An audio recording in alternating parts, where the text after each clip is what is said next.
जब हमारे मां वसुंधरा पे कोई आंच आने का चांसेस होता है तो टैंकों के ऊपर सवार होने वाले ब्लैक बेरेट पहनने वाले पागल खुद को वीर बोलते हैं, जो अपने वसुंधरा को मुक्त करने के लिए अपना जान तक देने के लिए तैयार हो जाते हैं।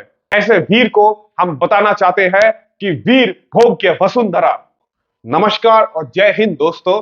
आज हम बात करेंगे अबाउट द 45 कैवलरी रेजिमेंट जो 1971 के जंग में अपना नाम गोल्ड में लिख के गया है। आज हम बात करेंगे अबाउट दोस टैंक्स जो भारतीय फौज को सपोर्ट देने के साथ बहुत सारे बांग्लादेशी शहर और गांव को आजाद किया था, सिर्फ कुछ PT-76 टैंक्स के सहारे। आइए आज हम जानते हैं about the alpha squadron of the 45 cavalry regiment in the liberation war of Bangladesh.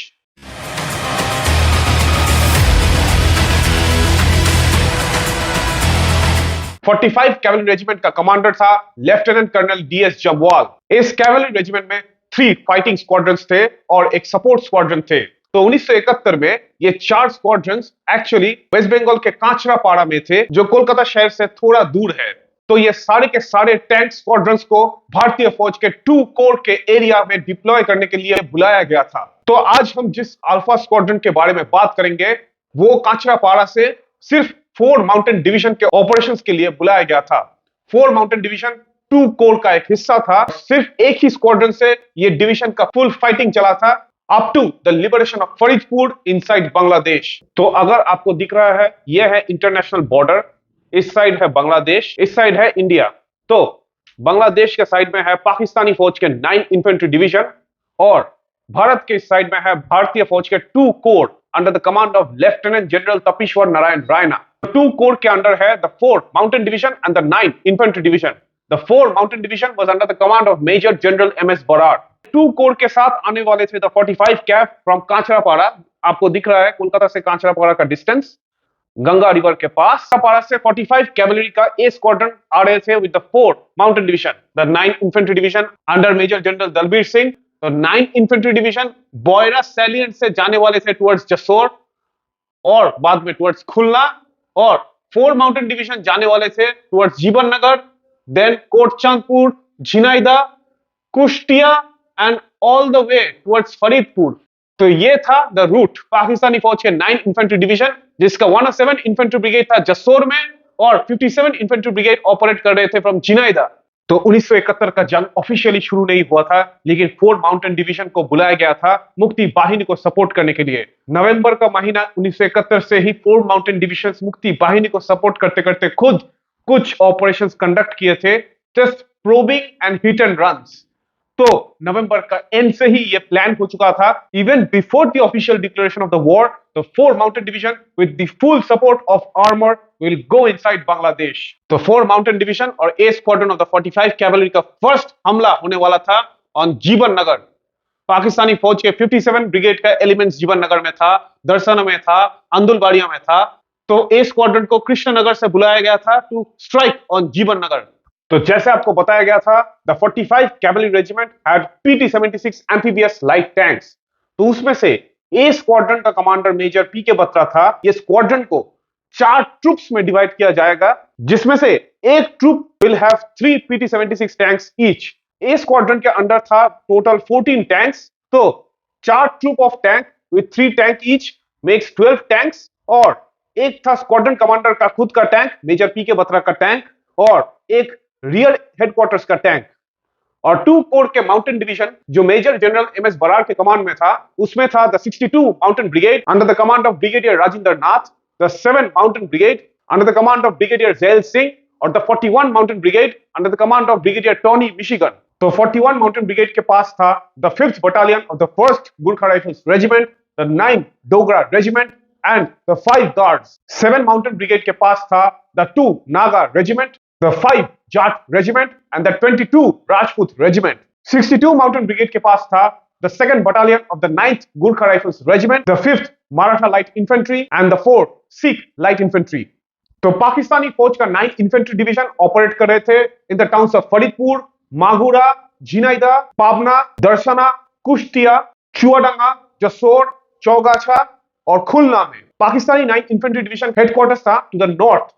Pakistani 107 Infantry Brigade was operating in the Jessore sector और 57 इन्फेंट्री ब्रिगेड ऑपरेट कर रहे थे विद देयर हेडक्वार्टर्स एट झिनाइदा। तो 4 माउंटेन डिवीजन का पहला हमला with infantry and armour support Pakistani फौज के 57 इन्फेंट्री ब्रिगेड के ऊपर करना था इन द टाउन ऑफ जीवन नगर, जो बॉर्डर के बहुत ही पास है, for the push slowly into Bangladesh. और 62 माउंटेन ब्रिगेड का 2nd battalion of the 9th Gurkha rifles regiment and the 5 Maratha light infantry was chosen for this action.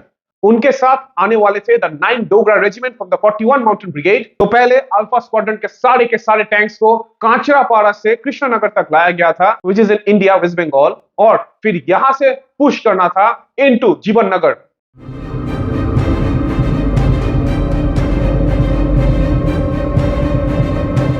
तो जीवन नगर में पाकिस्तानी फौज का हेडक्वार्टर्स था एट द इंस्पेक्शन बंगलो। तो 5 मराठा लाइट इन्फेंट्री और the 9 Dogra with 1 troop of tanks पहले बॉर्डर को क्रॉस करके दौलतगंज एक्सिस से घुसना शुरू किया इनसाइड बांग्लादेश। और ये टैंक्स पहले दौलतगंज एक्सिस को क्लियर करने में हेल्प किया, उसके बाद साउथ ऑफ जीवन नगर तेतुलिया में पहुंच गया था। Now the plan was to encircle Jibannagar before launching the attack. तो आइए देखते हैं कि भारतीय फौज और भारतीय टैंक्स ने कैसे पाकिस्तानियों को जीवन नगर में घेर लिया था। तो 9 डोगरा और 5 मराठा लाइट इन्फेंट्री ऐसे घुसे इनटू दौलतगंज, उनके साथ 1 troop of tanks of PT-76 जो दौलतगंज को क्लियर किया लेकिन तेतुलिया में पहुंच गए। तो यहां पे ये 1 ट्रूप ऑफ टैंक्स एक रोड ब्लॉक की तरह काम कर रहा था और इस साइड से जीवन नगर को घेर लिया था। आपको दिखाई दे रहा है कि पाकिस्तानी फौज का हेडक्वार्टर्स है इंस्पेक्शन बंगलो इन जीवन नगर। 9 डोगरा खुद इस बैटल ऑफ दौलतगंज में पार्ट लिया था इस PT-76 टैंक्स के ट्रूप के साथ। तो ये सेकंड वर्ल्ड वॉर का टाइम नहीं है कि टैंक्स के साथ इन्फेंट्री एक साथ मिलके ऑपरेशंस में जाते हैं। इन्फेंट्री और आर्मर एकदम पास पास रह के एक दूसरे को सपोर्ट देते हैं, ऐसा नहीं है। इन्फेंट्री जब चार्ज करता है तो टैंक्स पीछे रह के अपना मेन गन फायर से दुश्मन का पोजिशन, बंकर्स और ट्रेंचेस को तबाह करता है, या मशीन गन फायर से दुश्मन के इन्फेंट्री को पिन डाउन करता है। टैंक्स दूर से अपना गन्स को एक एंगल पे रख के फायर करते करते दुश्मन को क्लियर करता है और इन्फेंट्री आगे बढ़ता है। यही आज का युद्ध का नियम है। और 5 मराठा लाइट इन्फेंट्री दौलतगंज में पहुंचने के बाद एक डिटोर लेके पूरा हसदा में पहुंच गया, यहां पे हसदा पे पहुंच गया और इसको यहां से घेर लिया था। तो ये part is now under the control of the Indian army और पाकिस्तानी फौज जीवन नगर में अभी ट्रैप्ड है। तो अभी बाकी सब टैंक्स, पूरी entire squadron of PT-76 tanks alpha squadron के पहुंच गए थे तेतुलिया और दौलतगंज में बैठ गए थे द 9 डोगरा। और तीनों तरफ से at 11 AM on the 27th of November 5 Maratha light infantry यहां पे बैठ के PT-76 टैंक्स यहां पे आके और 9 डोगरा यहां पे आके फुल फ्लेजेड हमला लॉन्च किया ऑन जीवन नगर। तो यहां पे असॉल्ट इन्फेंट्री को टैंक्स ने बहुत अच्छी तरह सपोर्ट दिया और पाकिस्तानी फौज का इतना नुकसान किया कि पाकिस्तानी फौज जीवन नगर छोड़ के भागने का प्रयास शुरू किया। 1 troop of tanks under the command of 2nd lieutenant Sam Chandavarkar, उनको हसदा के साउथ पे भेजा गया to cut off the escape of the Pakistanis. उनके अंदर 3 टैंक्स थे और ये टैंक्स यहां पे एक रोड ब्लॉक की तरह काम किया और रनिंग अवे पाकिस्तानी फौज को मार के मेन गन और मशीन गन फायर से पूरा नेस्त नाबूद कर दिया था। तो जीवन नगर का इंस्पेक्शन बंगलो कैप्चर होने के बाद the 2nd battalion of the 9 Gurkha rifles regiment जीवन नगर में पहुंच गए। यह बटालियन था फ्रॉम द 62 माउंटेन ब्रिगेड और यह बटालियन भी दौलतगंज में बचे कुछ पाकिस्तानी फौज को क्लियर करते करते जीवन नगर तक पहुंच गए। यह जानना बहुत इंपॉर्टेंट है कि नायब रिसालदार अति नारायण का टैंक ट्रूप्स 9 डोगरा को बहुत अच्छा फायर सपोर्ट दिया था in the capture of Daulatganj. Daulatganj eventually 3 PM on the 27th of November तक क्लियर हो चुका था और 5 मराठा लाइट इन्फेंट्री जो राइट साइड से पहुंच गए थे टुवर्ड्स जीवन नगर अटैक करते करते, उनसे भी लिंकअप पॉसिबल हुआ था। दौलतगंज और जीवन नगर अभी भारतीय फौज के कब्जे में था। तो सेकंड फेज ऑफ अटैक के लिए 2nd battalion of the 9 Gurkha rifles के साथ आया था 3 ट्रूप ऑफ टैंक्स और कंप्लीटली पाकिस्तानी फौज को जीवन नगर से वाइप आउट कर दिया था। Jiban Nagar was finally in the hands of the Indian army. तो आपको शायद ये बल्ज दिखाई दे रहा है 4 माउंटेन डिवीजन के